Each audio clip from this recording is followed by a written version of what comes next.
చూడండి ఫ్రెండ్స్, ఇలా ఉంటుంది. కోవిటోడు బండి యాక్సిడెంట్ చేసి కనీసం బండి కూడా ఆపకుండా పోయినాడంట. ఇట్లుంటారు ఈ నా కొడుకులు. జాగ్రత్తగా ఉండాలి మనము బండి తోలేటప్పుడు, ఒకటికి 2 సార్లు. తెలుగు డ్రైవర్లు కొద్దిగా జాగ్రత్తగా ఉండండి, మన ఇండియా వాళ్ళు ముఖ్యంగా.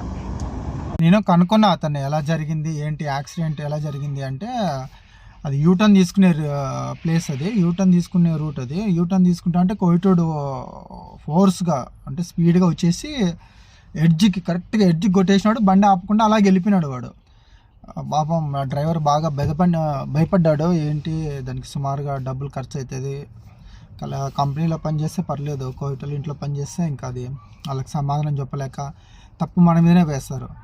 అందులో వాడు బండి ఆపకుండా పోయినాడు. తర్వాత నేను కొద్దిగా ముందు పోగానే 1 కిలోమీటరు అందులో వాడు ఆగినాడు. కోవిటోడు ఆపి బండి చెక్ చేసుకుంటున్నాడు.